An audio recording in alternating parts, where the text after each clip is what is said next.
안녕하십니까. 하는 나라를 꿈꾸고 걸어가고 있는 황창한 성도입니다. 어, 영상이 좀 많이 늦어진 것 같아요. 일단은 뭐 몸도 많이 피곤하기도 하고, 일의 강도가 특히 여름이 되면서 좀 많이 힘들어지기도 했어요. 그리고 또 창세기 3장을 공부를 하면서 생각보다는 좀 매끄럽게 좀 더 이해를 하고 싶은 부분들이 좀 있더라고요. 그래서 좀 이것저것 좀 책들을 좀 많이 보면서 창세기를 또 상상을 또 좀 준비해야 되겠다라는 생각이 들어서 조금 걸리게 됐습니다. 그리고 제가 창세기를 할 때 제가 도움을 받는 책입니다. 이게 그 솔로몬 출판사에서 나온 거고요.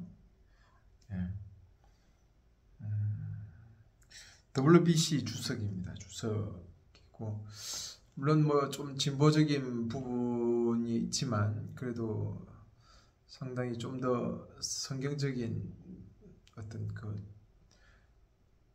바탕들이 좀 잘 깔려 있다라는 생각이 들어서 이 책을 가지고 좀 보고, 뭐 여러 책들도 보지만 그러나 그 중에서 좀 제가 주로 하는 것은 WBC 주석 책들을 좀 많이 참고하는 편입니다. 지금 창세기가 지금 다뤄주는 1장에서 11장의 그 관계는 거의 뭐 이스라엘 역사와는 좀 상관없는 부분이죠. 특히 아브라함부터 시작하는 실제적인 이스라엘 역사를 어떤 연결시켜주는 그 측면이 1장에서 11장의 내용입니다. 뭐 거의 역사적 시간으로 보면 아마 지금까지의 우리 역사보다 더 긴 역사가 될 거지만, 그걸 창세기 1장부터 11장에 이렇게 좀 기록되어 있고, 특히 뭐 좀 우리가 생각할 수 없는 좀 설화적인 어떤 내용들이 좀 많이 뭐 좀 읽혀지기도 하죠. 뭐 우리 옛날에 단군 신화처럼 그렇게 좀 우리에게 들려져 가는 부분도 있지만, 그러나 신약에서 아담의 계보까지 누가복음에 올라가는 것이나, 그다음 로마서의 아담의 어떤 그 대표성, 이런 부분들을 이야기할 때 그건 역사적인 사실이죠.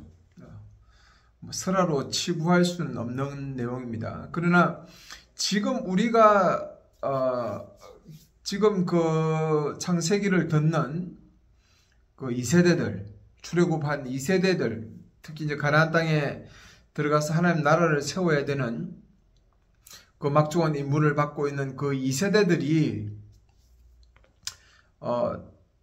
창세기를 들었을 때는 그렇게 막 크게 역사적인 어떤 사건으로 막 그렇게 다가오거나 뭐 그러진 않았을 것 같아요. 그러나 엄연히 창세기 1장부터 11장도 역사의 한 실제적인 역사의 순간이라는 부분들을 좀 우리가 좀 이해를 해야 되고, 그리고 그 창세기 1장에서 11장이 이야기하려고 하는 것은 이스라엘의 어떤 역사성의 어떤 그 언약 백성의 어떤 그 연결성들을 그들이 짊어지고 있다라는 어떤 그 사실들, 언약 백성, 특히 여기서는 여인의 이제 후손이죠. 여인의 후손으로서의 그 길을 걸어가고 있다는 그 사실에 대한 부분들은 분명하게 연결시켜주고 싶은 부분이 있는 것입니다. 그 점을 또 분명하게 좀 우리가 이해했으면 좋겠고, 창세기 3장에 그 2장에 하나님 나라를 대표하며 썼던 에덴, 그리고 하나님의 안식에 참여하기 위해서 하나님 나라를 가꾸어 가고 만들어 가야 되는 그들이 결국은 왜 쫓겨나고 또 지금 이렇게 살아가고 있고, 왜 언약 백성이 아브라함의 자손이라 말하는 그들이 가나안 땅에 가서 하나님 나라를 에덴 동산에서 세우려고 했던 그 하나님 나라를 세워가야 되는지에 대한 어떤 그 부분들을 이제 설명해가는 과정에 있는 거죠. 거기서 창세기 3장에서 왜 그러면 언약 백성으로 자기들이 그렇게 불려졌는지, 그리고 이 땅에서 왜 자기들이 그 언약 백성으로서 하나님 나라를 세워야 되는지에 대한 부분들을 이제 이해하는 거죠. 그래서 그 창세기 2장에서 온전하게 서서 세워가려고 했던 그 하나님 나라가 이제 완전히 자초되어 버렸고, 그래서 결국은 하나님의 언약 백성들로 통해서 이어오다가 이제는 그 나라로서, 큰 나라로서 다 하나님께서 바벨탑을 통해서 다 흩어버렸었으니까 이제 한 나라를 통해서 하나님의 언약 백성, 여인의 후손을 이제 그 부르신 거죠. 그래서 하나님 나라, 제사장의 나라라고 하죠. 제사장의 나라. 너는 제사장이다라고 하죠. 온 세상에 하나님과 이 세상들 속에서 언약 백성으로서 하나님 나라를 보여줘야 되는 그 제사장의 나라로서 부름을 받게 된 것에 대한 그 연결성들을 설명해 가고 있는 것입니다.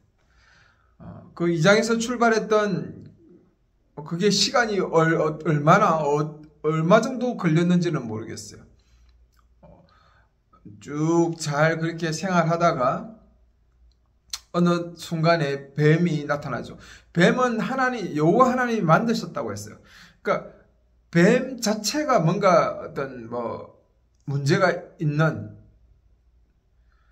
뱀이 교활한 문제가 있는 어떤 그런 개념이 아니죠.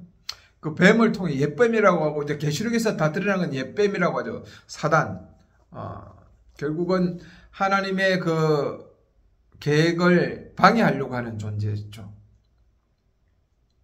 그게 하나님의 천사로 부름을 받은 자가 그렇게 하나님께 반역을 한 거죠. 그래서 이 역사가 시작되기 전에 어떤 그 천사의 어떤 그 개념들과 그 안에 무궁한 내용들에 대해서는 계시가 특별하게 우리에게 설명해 주고 있지 않습니다. 그래서 그 부분에 대해서는 우리가 그렇게 상세하게 어떤 다루어야 되거나 알 필요가 저는 없다고 생각해요. 이사야에서 새벽별이 하고 루시퍼라고 하는 어떤 그런 내용들이 있지만, 그것은 어떤 나라에 대한 어떤 심판을 다루면서 한 내용들이기 때문에 그것이 실제적으로 어떤 사단과 루시퍼에 대한 어떤 이야기들이다 라고 단정 짓기에는 그렇게 썩 좋은 해석들은 아니다라는 생각들이 들고요. 그러나 분명한 것은 그 사단이 존재하는 거죠. 그 사단이 뱀을 통해서 이제 아담과 하와 중에 하와를 먼저 공략을 하는 겁니다. 그래서 뱀이 아주 지혜롭다라고 했죠. 제가 가진 이 히브리어 직역 성경에는 부정적인 의미로 교활하다라는 걸로, 가장 교활했다라고 이제 그렇게 번역했지만, 이 단어는 지혜롭다, 긍정적으로 쓸 때는 아주 지혜로운, 아주 총명한 그런 거죠. 그렇지만 아주 부정적인 의미로는 이렇게 교활한 존재. 그래서 사단이 뱀의 그 지혜로움을 가지고 아주 이제 교활하게 이용한 거죠. 그러면서 이제 질문을 합니다. 여자에게.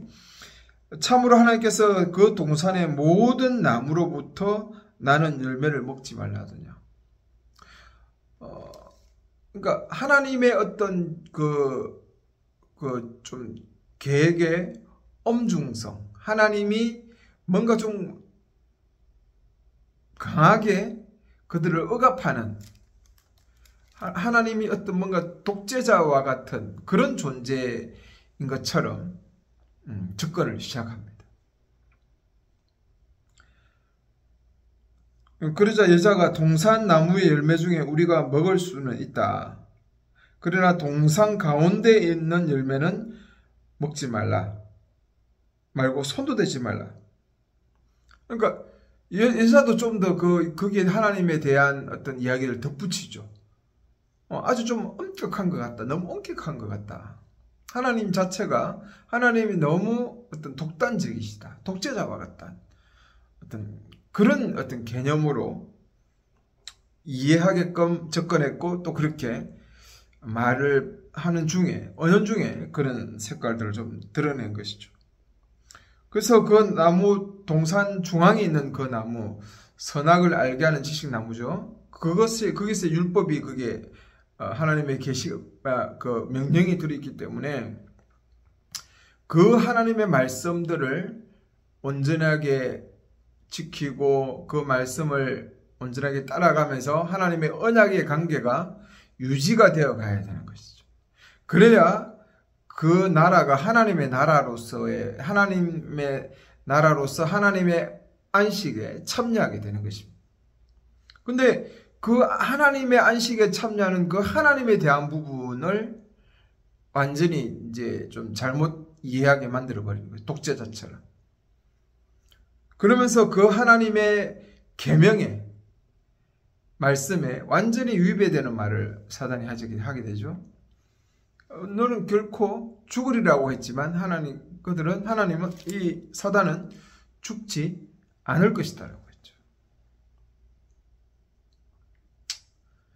그러니까 이제 하와가 그 열매를 보니까 탐스럽고 분별력을 얻게 주었다. 선악을 아는 일에 하나님처럼 된다고 했으니까 아주 이제 매력적인 그런 부분으로. 그래서 하나님의 안식에 참여하기 위한 하나님 나라의 완성이 아니라 이제 나중에 창세기 4장부터 타락한 인간이 만들어내는 사람의 나라, 사람의 딸들의 어떤 그 뱀의 후손을 자처하는 인간의 나라에 대한 소망, 인간에 대한 열망이죠. 하나님처럼 된다고 하는 그 열망 속에서 그들은 뭡니까? 그 그를 따먹게 되죠. 하나님의 말씀을 거부하게 되고, 그리고 중요한 것은 아담에게도 그것을 줬고 아담도 그것을 따먹었다는 것입니다. 그러니까 뭐 여자의 문제가 아니라 아담도 동일하게 하나님의 계획에 완전히 정면으로 거부하고 인간의 나라에 대한 부분으로 나아간 것이죠. 그 욕망이죠. 결국은 그 창세기 11장에서 바벨탑이 하나님의 이름이 아니라 우리의 이름을 내자는 것이지 않습니까? 인간의 나라를 만들자는 것이죠. 바벨탑. 하나님 흩어버리셨죠. 그리고 그 계시록에 이거는 또 바벨론이죠. 바벨론. 엄녀가 앉아있는 자리가 바벨론이. 뭐 다 이렇게 계시가 완성될 때 연결이 되는 거지만, 그러나 지금 여기서 이제 좀 이야기돼야 될 부분들은 인간의 나라, 하나님의 나라와 인간의 나라죠. 그랬을 때 그들이 먹었을 때 벌거벗은 것에 대한 수치를 느꼈다는 것입니다. 이걸 뭐 성적인 수치라는 어떤 부분보다 온전한 하나됨, 하나님과의 하나되고 어떤 아내와 내 뼈 중에 뼈, 살 중에 살이라고 했지 않습니까? 하나님 주신 것에 대해서 정말 그 나의 채에서 여자라고 이야기했고, 그만큼 그 관계적인 부분에서의 온전함과 그 하나됨 안에는 두려울 게 없죠. 수치스러움이 없는 겁니다. 그러나 서로가 서로에 대한 두렵고 수치심을 가졌다는 것은 그 관계가 깨어졌다는 이야기입니다. 남이란 이야기죠. 하나가 아니라 깨어진 것입니다. 그러니까 두려운 거. 하나님의 관계도 깨어졌다. 하나님이 바람이 선할 때 그곳을 그들에게 다가왔을 때 하나님과의 관계에서도 깨어져 버린 것이죠. 하나님과의 언약의 관계 속에서 하나님 나라를 이루어내고 그 하나님 나라를 이루어가는 그 속에서 하나님의 안식이 누려지는 것인데, 그 하나님 나라에 대한 부분이 깨어져 버린 것입니다. 완전히 깨어져 버렸죠. 그러니까 하나님이 서늘한 그 바람일 때 아담에게 찾아왔을 때 아담이 숨어버린 거예요. 두려웠어. 아담과 하와가. 두렵고 숨었다라는 것은 그래서 하나님과의 관계가 깨어졌다는 이야기. 깨어졌다는 이야기죠. 그러니까 창세기 2장에서 하나님의 안식에 참여하는 하나님 나라는 내 뼈 중에 뼈 살 중에 살이고 하나님의 그 말씀을 온전하게 믿고 따라가는 그 동산 중앙에 있는 선악을 알게 하는 지식나무의 열매는 먹지 말라 하신 그 하나님의 그 말씀을 온전히 따라갔을 때 선악을 생명나무의 그 온전함을 누릴 수 있다는 것이지 않습니까? 근데 그 부분들이 깨어져 버린 것이죠. 그러면서 하나님께서 뱀에게 저주를 줍니다. 뱀이 저주를 받아서 땅에 기어다니는 가장 비참한 존재, 짐승 중에서 가장 비참한 존재. 뭐 그전에는 뱀이 걸어다니는지 뭐 날아다니는지는 모르겠어요. 그렇지만 여기서 저주를 받아서 뱀이 이제 땅과 가장 밀접한 관계에서 기어다니는 존재로 되어버린 것이죠. 가장 총명하고 지혜로운 존재가 이렇게 가장 비참한 존재로 전락하게 되어버리는. 그리고 하와는 이제 생명을 잉태하는 데 있어서 고통이 따르게 되는 것이죠. 정말 그 하나님의 그 나라의 백성으로서 이제 자손을 낳지 않습니까? 그 자손은 여자의 후손이죠. 하나님 나라를 이어갈 후손들을 이제 잉태하는데 그것이 정말 축복임에도 불구하고 여자에게는 아주 고통스러운 부분이 되겠죠. 그러면서 늘 이제 이것을 생각하는 것이죠. 그리고 아담도 아담의 그 반역으로 인해서 그 땅이 저주를 받죠.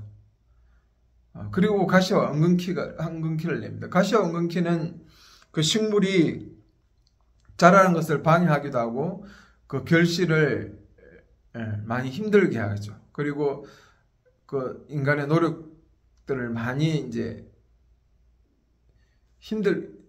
그 결과들을 이제 뭐 안 좋게 하기도 하겠죠.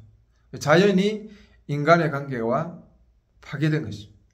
결국은 창세기 1장에서 그 종물대로 식물을 쭉 내면서 누구를 위해서 존재했습니까? 다 인간을 위해서 존재했잖아요. 그죠?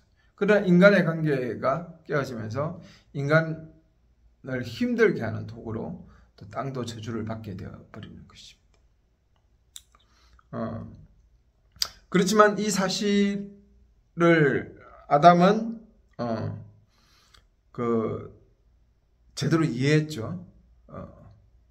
내가 정말 잘못했구나.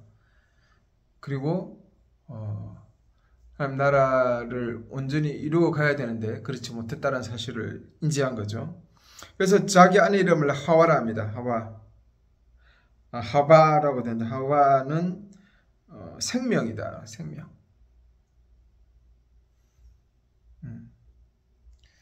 그 후손들의 여자의 후손이죠. 여자의 후손을 낳게 되는. 그래서 정말 다시 하나님 나라에 대한 그 소망을 이어갈 존재들이죠. 여자의 후손들이죠. 그게 그러한 중요한 생명을 잉태하는 자로서의 하와라고 하는 거죠. 하와. 그리고 하나님께서 가죽옷을 지어 입혔었습니다. 뭐 가죽옷을 지어 입히다니까 여기서부터 제사의식까지 끌고 온 사람인데 그건 아닙니다. 아직 뭐 계시가 그만큼 발전하지도 않았고 제사제도나 이런 부분들은 거의 율법적인 부분에 가서 이제 이루어져 가기 때문에 여기서 가죽옷을 지어 입혔다는 것은 그냥 든든한 옷을 지어 입혔다는 거지. 왜 그러냐면 그 나무옷을 입고 있었으니까. 그런 의미로 우리가 좀 받아들여야지. 여기서 무슨 제사, 피해 제사, 뭐 이런 어떤 제의적인 부분을 가져올 필요 없습니다. 그만큼 하나님께서는 인간을 긍휼히 여기시고 그들에게 가죽옷을 든든한 가죽옷을 입히셨다는 것이죠. 그리고 선악을 알게 하는데 우리처럼 하나처럼 되었다라고 하시는 것은 진짜 선하고 악이라는 것은 결국은 그것은 선이다 악이다라는 것은 하나님의 절대적인 권력이잖아요. 그죠? 하나님 나라 안에서 선악을 알게 한 지식나무의 열매도 이것을 먹지 말라라고 해서 계명을 줬고 그 계명을 통해서 하나님과의 그 관계 속에서 하나님 나라를 이루어 가야 되는데 그 관계가 깨어지는 거니까 하나님이 선한 것이 선한 것이고 악한 것이 악한 것인데 이제는 뭡니까? 인간이 아담이 내가 선하고 내가 선한 것이 선하고 내가 악한 것이 악하다라고 하는 거죠. 이것은 여러분 그 사사시대의 어떤 현상이 생각나지 않습니까? 내 소견에 옳은 대로 행하더라. 왕이 없으므로 내 소견에 옳은 대로 행했죠. 그러니까 지멋대로 행한 거예요. 지멋대로. 그래서 여기서 말하는 개념이 그 개념이죠. 선악을 알게 한 일에 신들처럼 되었다가 진짜 아담과 하와가 선과 악을 제대로 평가한다는 게 아니라 자기들이 선과 악을 평가하는 하나님만이 할 수 있는 것이고 하나님 안에서의 절대선이고 절대악인데 그게 아니라 이제 자기들이 선하고 선한 것은 선한 것이고 악한 것은 악한 것이니까 결국은 제 소견에 옳은 대로 되는 것이죠. 사사시대죠. 사사시대가 하나님의 말씀이 희미한 시대잖아요. 그죠? 그러니까 하나님 누구를 세워? 공의와 정의를 온전히 세울 재판관인 사사를 세우시지 않습니까?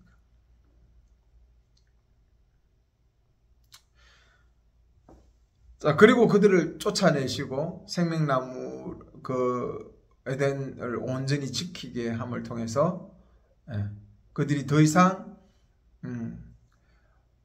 이렇게 완전히 무너진 가운데서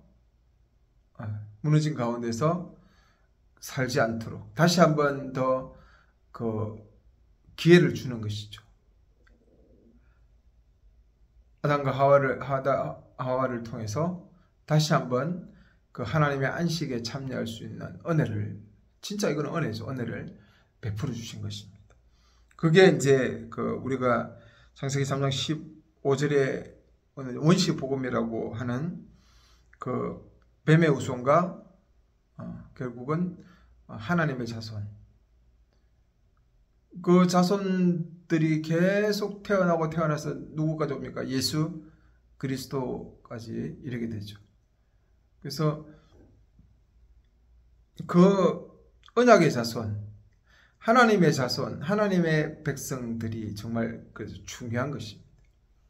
그들이 결국은 다시 사단을 완전히 박살낸 예수 그리스도와 그리고 그와 함께 이제는 온전히 다시 한번 하나님 나라를 또 창세기 2장에서 온전히 보여줬던 그 나라를 세워가고 그 속에서 하나님의 안식에 참여하는 자들에 대한 길을 하나님께서 열어놓으신 것입니다. 그래서 그 땅에서 쫓아내시고 그들은 이제 다른 그 땅에서 경작하면서 하나님의 그 말씀을 따라서 살아가게 되는 것이죠. 그리고 이제 창세기 4장부터 나중에 보면 이제 그 사람의 뱀의 후손과 결국은 하나님의 자손이죠, 그죠? 그래서 하나님의 아들들이 나누어지게 되는 겁니다. 그래서 왜 하나님의 그 창세기 2장을 통해서 이렇게 온전하게 누려왔던 하나님 나라가 이렇게 무너지고 자기들에게 다시 그 2세대들에게 그 의무가 주어졌는지가 창세기 3장을 통해서 보여지는 것입니다.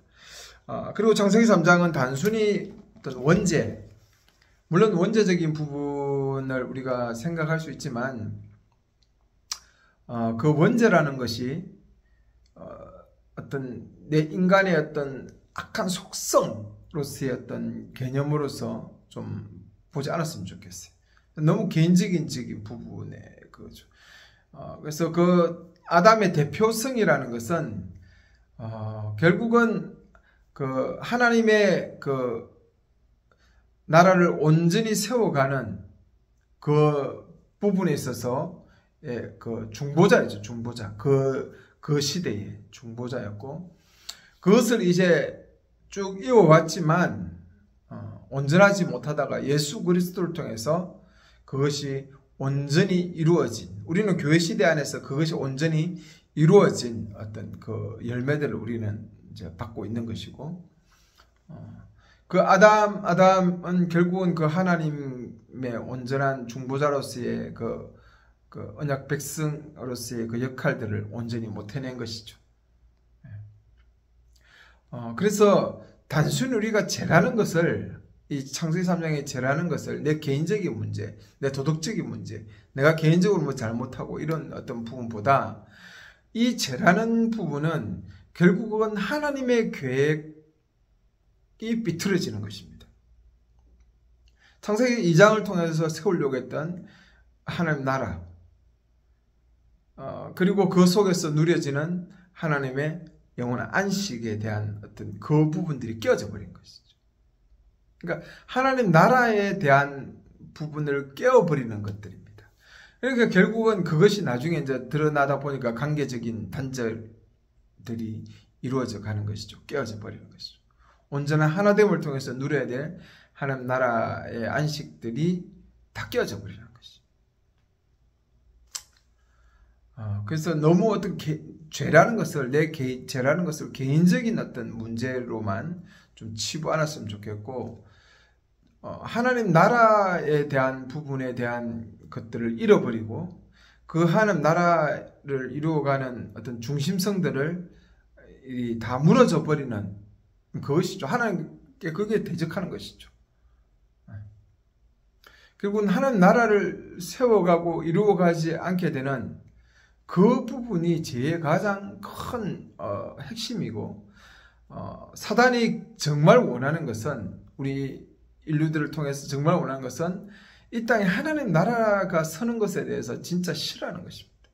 만약에 교회가 자기들이 지금 하나님 나라를 세우려고 한다고 지금 기존 교회들이 생각하면서 재편되면 정말 많이 힘들 거예요.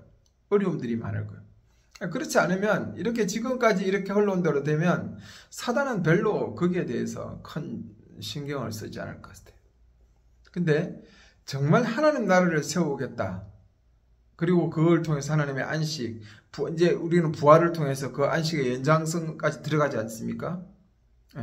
그 연장선까지 나아가기 때문에 우리가 그 하나님의 안식을 이 땅에서 온전히 누리는 것에 대한 부분을 관심을 가지고 정말 간다면 사단은 정말 심각한 반대들을 우리에게 일으킬 것 같아요.